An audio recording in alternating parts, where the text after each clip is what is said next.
यूं तो हमेशा बॉर्डर पर बीएसएफ मुस्तैद रहती है, मगर ऑपरेशन सिंदूर के दौरान किस तरह से बीएसएफ ने मोर्चा संभाला था। हमारे साथ हैं बीएसएफ के डीआईजी वाईएस राठौर साहब, उनसे बातचीत करते हैं। सर, ऑपरेशन सिंदूर के दौरान ये 2 दिनों तक ये एक अद्भुत नजारा था जब भारत के सैनिकों ने शानदार प्रदर्शन किया और पाकिस्तान के कई ठिकानों को नेस्तनाबूद किया। किस तरह से बीएसएफ ने यहाँ पर अपना संभाल रखा था मोर्चा? देखिए, आज जैसा आपको पता है कि BSF first line of defence है और सीमाओं पर हम लोग हमेशा 24 घंटे 365 दिन मौजूद रहते हैं, तैनात रहते हैं। और हर बार बीएसएफ ने सिद्ध किया और इस ऑपरेशन सिंदूर के दौरान भी बीएसएफ ने अपने आप को सिद्ध किया है। आपको जैसा पता है कि बीएसएफ पूरे मोर्चे पर गुजरात से लेके और एलसी तक हमारा डिप्लॉयमेंट है और हर जगह पर बीएसएफ ने अपनी उपयोगिता सिद्ध की है। जहां तक बात करूं मैं अगर इस थार के रेगिस्तान की, तो यहाँ पर जैसा आपको पता है कि 6-7 की दरमियानी रात को जब हिंदुस्तान की तरफ से उनके चुनिंदा ठिकानों को बर्बाद किया गया, उसके बाद उन्होंने कई ऐसे जगहों को निशाना बनाया और उसमें से जैसलमेर भी एक था। यहाँ पर भी उन्होंने निशाना बनाया और जो हवा में उन्होंने जो भी हरकत की उसके माकूल जवाब हमारी वायुसेना और जो हमारे थल सेना है उनके जो भी एंटी ड्रोन सिस्टम है उन्होंने उसको बर्बाद किया।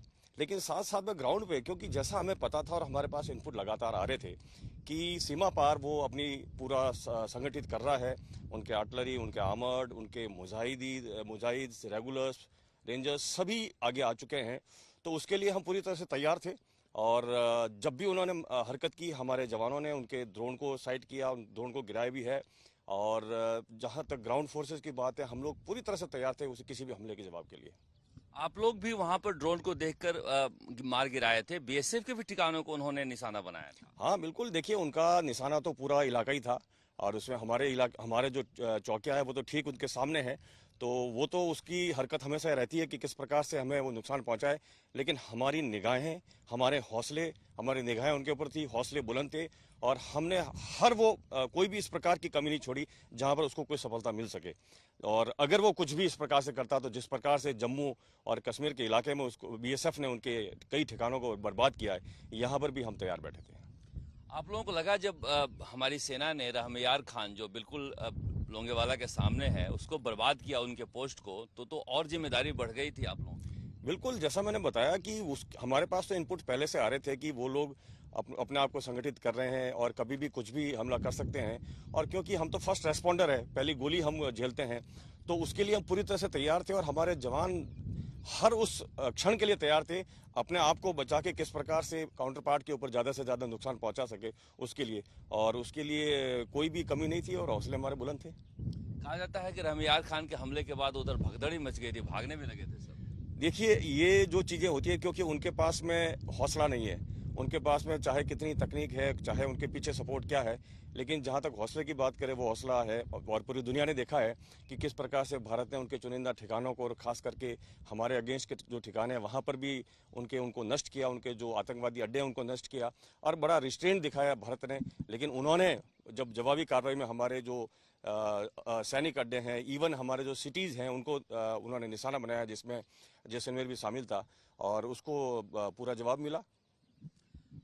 बीएसएफ केवल मोर्चे पर ही लड़ती है, अंदर भी आप लोगों को ध्यान रखना पड़ता है क्योंकि पूरा इलाका आपका है। इधर भी बहुत बड़ी संख्या में जासूसी नेटवर्क भी पकड़े जाते हैं, तो आप लोग इधर कैसे ध्यान रखते हो? देखिए, हमारा कार्य क्षेत्र बहुत ज़्यादा बढ़ जाता है क्योंकि सीमा पर तो निगरानी और डोमिनेशन तो करना ही होता है, लेकिन हिंटरलैंड में भी हमारा काम उतना ही महत्वपूर्ण होता है। और मैं कहना चाहूँगा कि हमारी जितनी यहाँ पर सिस्टर एजेंसीज हैं, चाहे वो डिस्ट्रिक्ट एडमिनिस्ट्रेशन की बात करूँ या पुलिस की बात करूँ, सेना की बात करूँ या अन्य जो इंट एजेंसीज की बात करूँ, उनके साथ भी बहुत ही अच्छा तालमेल है और हम लगातार इन्फॉर्मेशन को शेयर कर रहे थे। हिंटरलैंड में हम लोग लगातार छाए हुए थे, हम और पुलिस के साथ भी। हम कई ऐसे ठिकाने थे जहां पर हम लोग पेट्रोलिंग भी कर रहे थे, डोमिनेशन भी कर रहे थे और हमारे जो सोर्सेज है उनको भी हमने एक्टिवेट कर रखा था। हमें पता था क्योंकि जितना खतरा उधर है यहाँ से भी हो सकता है कि कोई उनको सूचना पहुंचाए, उसकी भी हमने माकूल व्यवस्था कर रखी थी। हमें इसीलिए पूछा, तो उस दौरान बहुत ज़्यादा आप लोगों ने गिरफ्तारियां भी की थी यहाँ पर डिस्ट्रिक्ट एडमिनिस्ट्रेशन मिल, तो आप लोग उस इलाके में आप ही लोग ज़्यादा एक्टिव रहते हो। क्या उधर से सिग्नल भी आते हैं, बातचीत भी होती है, फोन सिम कार्ड भी एक समस्या है?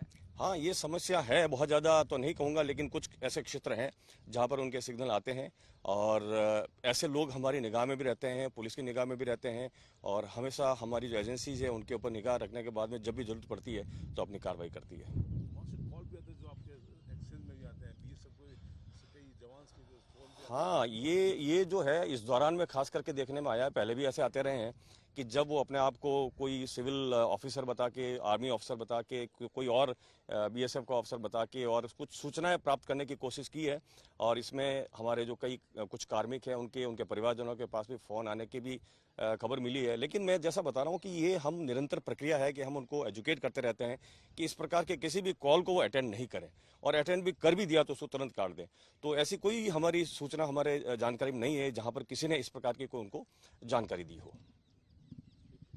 तो देख सकते हैं किस तरह से हमारी तैयारी थी, जहां पर परिंदा भी पर नहीं मार सकता था, चाहे बॉर्डर पर हो या फिर हिंटरलैंड में हो, हर जगह बीएसएफ के जवान मुस्तैद थे और इसी की वजह से पाकिस्तान के पैर उखड़ गए, दांत खट्टे हो गए, उन्हें भागना पड़ा। विमल भाटिया और मनीष के साथ शरद कुमार।